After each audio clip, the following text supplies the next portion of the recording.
At 4:12 a.m., alarms ripped through the Red Sea skies. Houthis fired a missile they swore had locked onto a US B-2 Spirit stealth bomber. But they were wrong. The target was nothing more than a decoy part of America's hidden strategy. The detonation lit the night like a false sunrise, shaking the desert floor. In that instant, every commander asked the same question. Had the enemy truly cracked stealth, or just exposed their own weakness? If you believe moments like this change history, subscribe now and share your thoughts below. The first blast seemed decisive, but radar told a different story.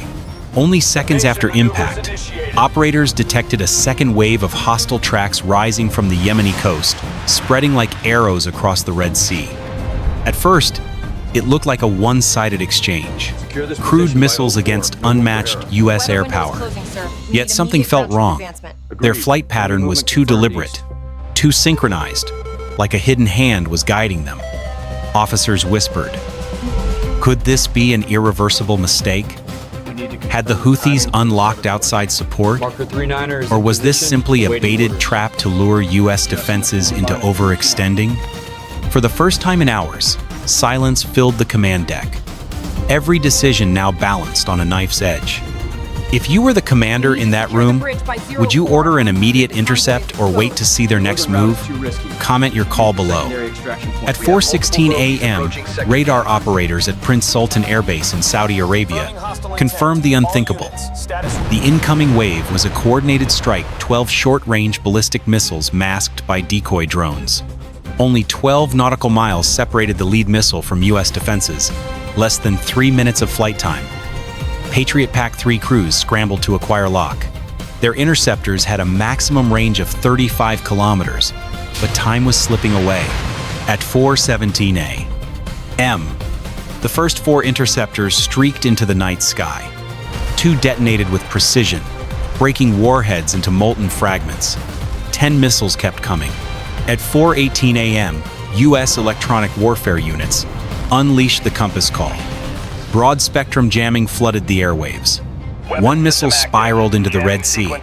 Another detonated prematurely. 8 still pushed forward. At 4:19 a.m., 4 warheads slammed into decoys, heat-reflective mock-ups built to look like the B-2 Spirit. Fireballs lit the horizon. Enemy channels celebrated a false victory, convinced they had struck America's crown jewel. The real B-2 remained hidden in a fortified hangar, untouched and invisible. 4 missiles remained. Patriot crews fired again, destroying 2, but 2 warheads still drove straight for the runway. At 4:20 a.m., salvation came from the sea. The USS Shiloh, an Aegis-equipped destroyer, fired 2 SM-6 interceptors. They soared into the night, closing the gap at Mach 3, and obliterated the last missiles in blinding flashes above the coastline. The base was safe, the B-2 untouched. Yet the precision of the attack revealed a chilling truth. The Houthis were not alone. Their timing and guidance suggested outside hands powerful enough to ignite a wider conflict. At 4:24 a.m., the adrenaline in the command center had barely begun to subside when fresh alarms lit up across the radar displays. Operators quickly realized the missile wave had only been the opening act. From the southern horizon, near the Bab el-Mandeb Strait, new contacts appeared, small, fast-moving signatures hugging the sea surface, too low for conventional radar to track until the last possible moment. They were drones. Dozens of them launched, not from Yemeni soil, but from a concealed vessel masquerading as a civilian barge. Rising like a swarm of mechanical hornets, they spread out in attack formation, programmed to overwhelm defenses already taxed by the earlier missile barrage. At 4:27 a.m., more than 24 drones were identified, their altitude barely 30 meters above the waves. Their small size and composite frames gave them a radar cross-section no larger than a seagull. This was no random insurgent trick. Someone had taught the Houthis to wage electronic-era saturation warfare, flooding the battle space with so many false and real threats that even the most advanced systems struggled to sort signal from noise. At 4:29 a.m., the USS Shiloh took the lead. Its Aegis combat system, SPY-1 radar spinning at peak power, locked onto the incoming swarm. Orders snapped across the deck. A ripple of Standard Missile 2 interceptors launched into the sky, their white-hot exhaust illuminating the destroyer's silhouette against the dark Red Sea horizon. Phalanx close-in weapon systems swiveled into place, their barrels humming with the promise of thousands of rounds per minute. In seconds, the night erupted. The first wave of drones disintegrated under precision intercepts, fireballs scattering across the sea surface like meteors striking water. The Phalanx guns roared, spitting tungsten streams that shredded low-flying targets into shrapnel.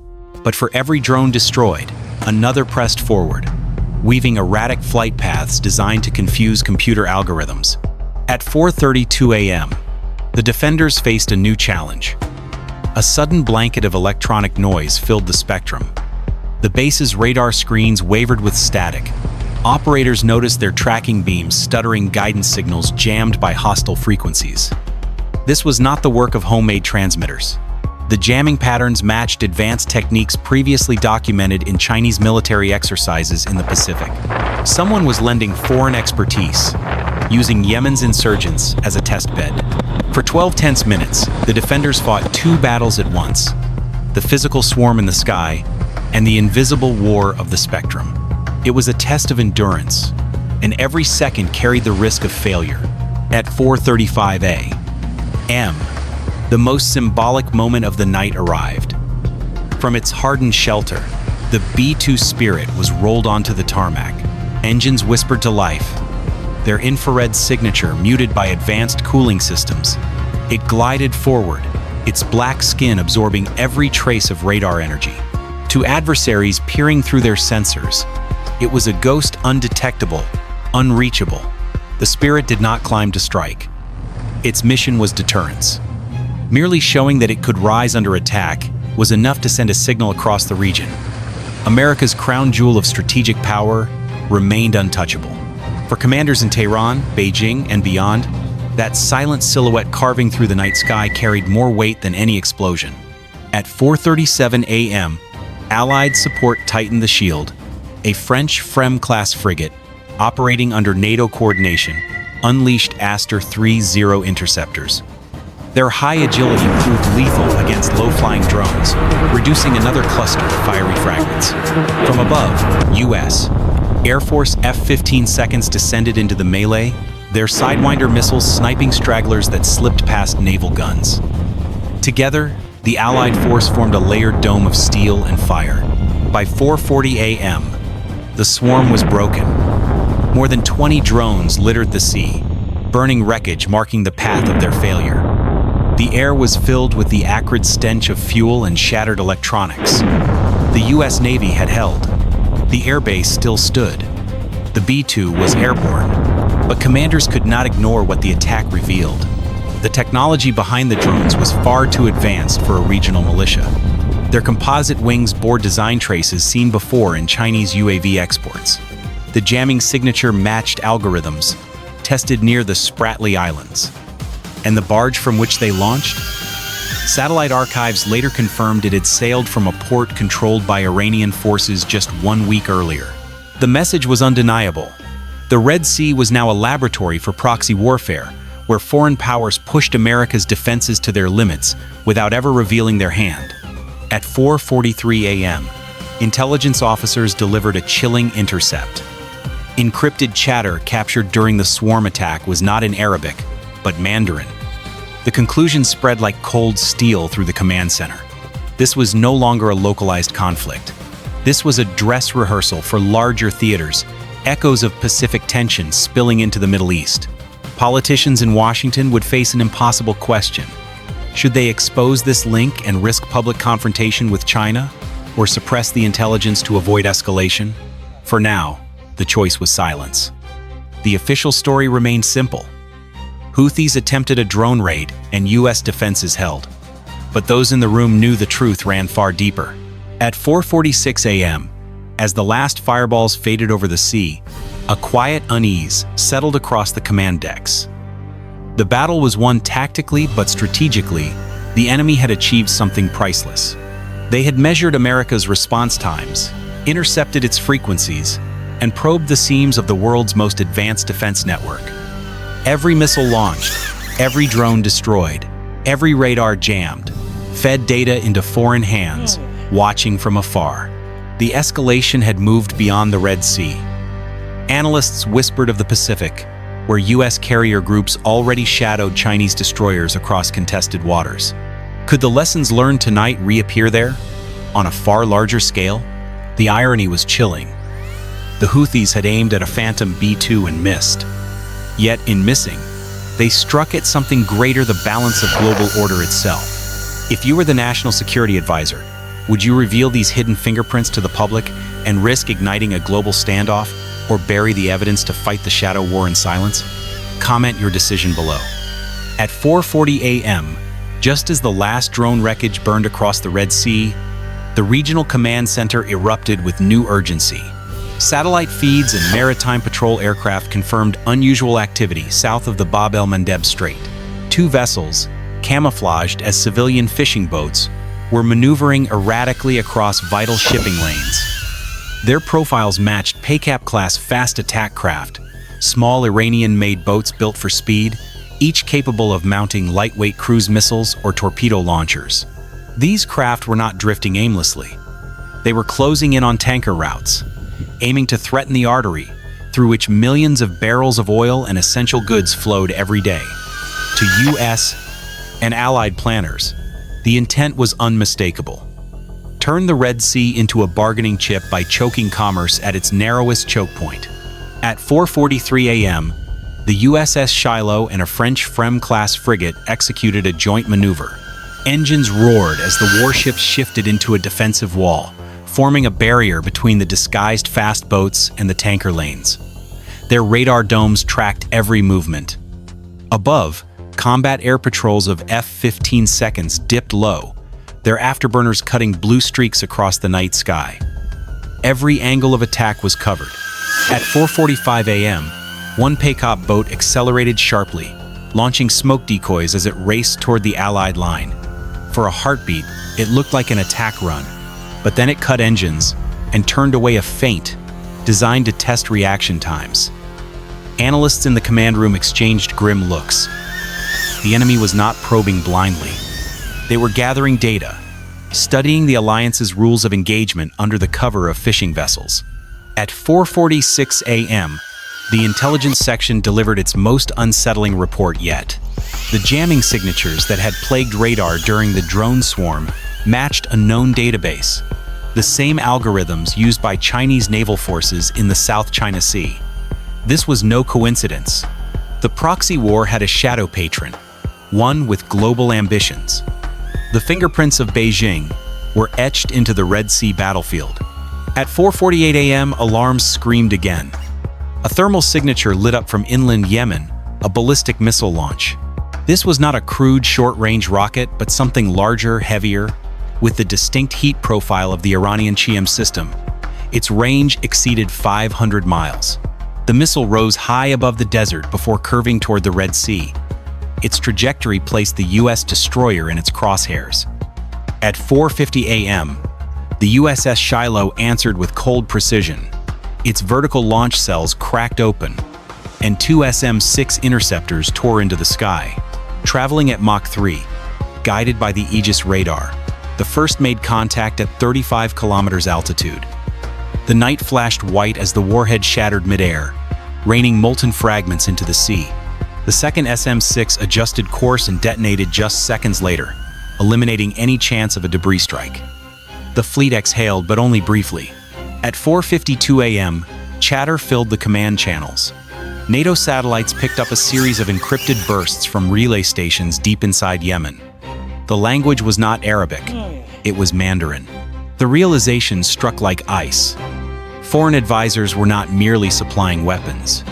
They were directing the engagement in real time. At 4:53 a.m., the B-2 Spirit broke through cloud cover, climbing to cruising altitude. Its black silhouette vanished against the upper atmosphere. Its mission remained classified, but its presence was deliberate, a signal to friend and foe alike. America's most elusive weapon was airborne, untouchable, and ready to act if provoked. The mere knowledge of its flight was deterrence embodied. At 4:55 a.m., regional allies moved into action. Saudi Patriot batteries shifted into high alert, their radars overlapping with U.S. coverage. The French frigate repositioned closer to the Yemeni coast, extending the defensive net. Even distant British reconnaissance assets joined the effort, sharing real-time signals intelligence. For the first time in hours, the coalition fought not as isolated units, but as a seamless machine, binding sea, air, and space into a single defensive web. At 4:57 a.m., however, another layer of danger emerged. Analysts reported unusual maritime activity further east, near the Gulf of Oman.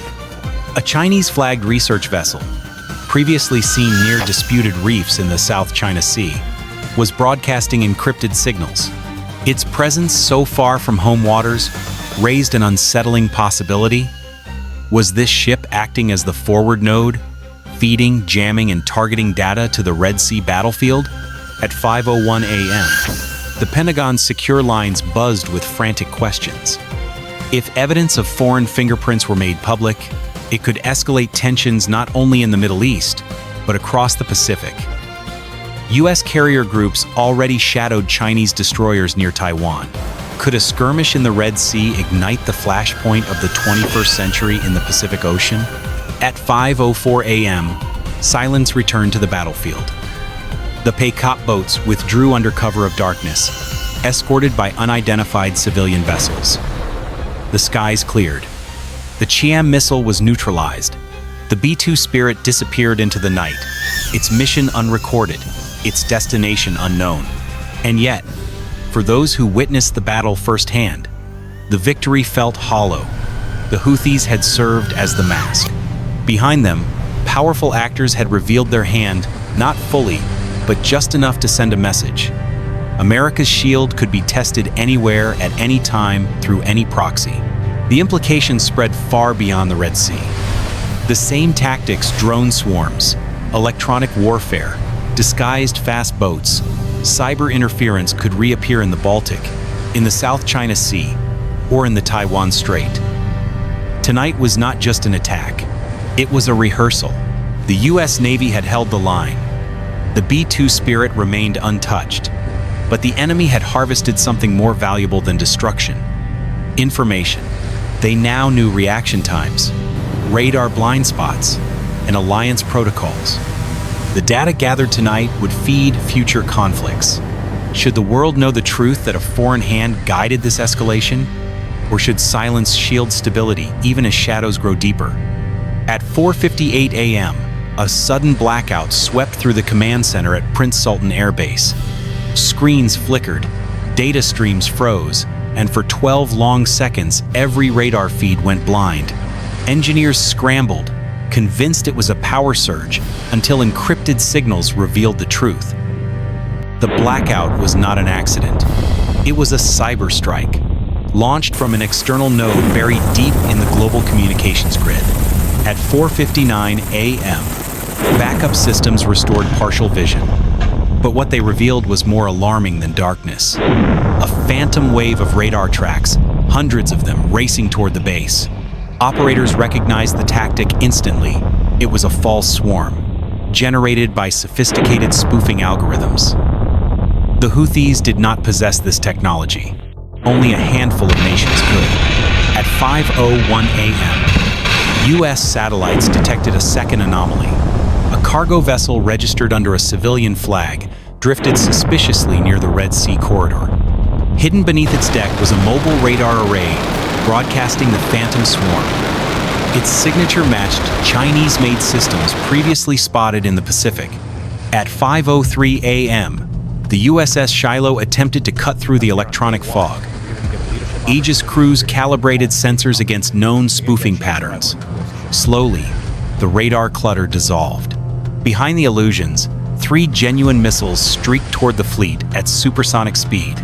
At 5:04 a.m., an SM-6 launched, vaporizing the first warhead at 25 kilometers. The second missile was shredded by a French Aster interceptor. The third slipped past, diving low.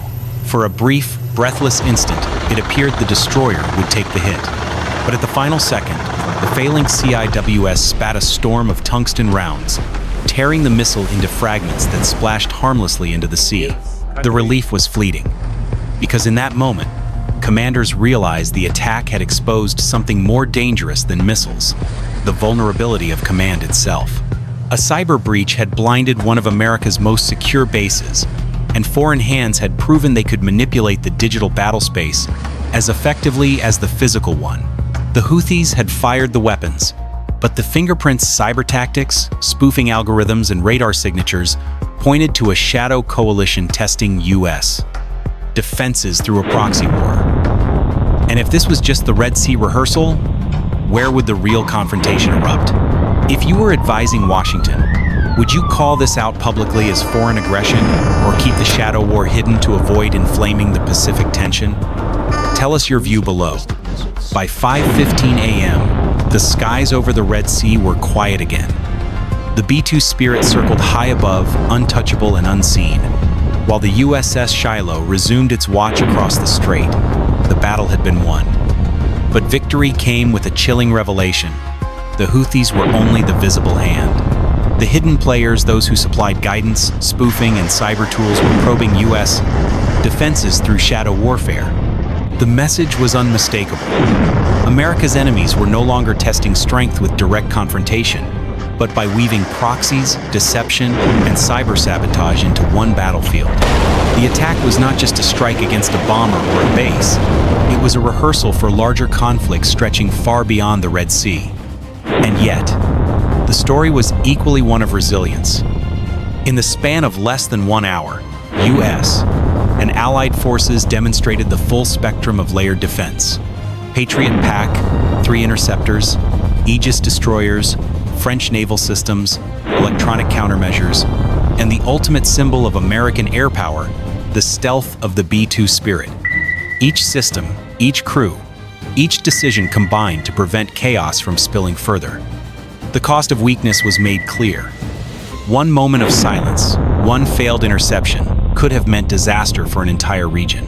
But the strength on display proved another truth, that deterrence is not built on fear, but on readiness. The U.S.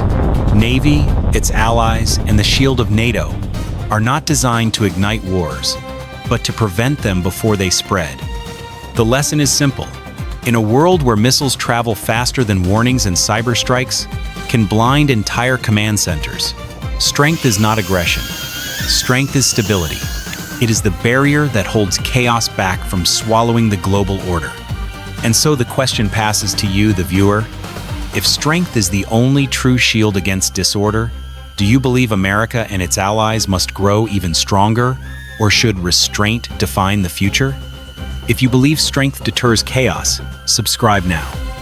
If you think otherwise, tell us why in the comments. History is unfolding before our eyes, and your voice shapes the debate.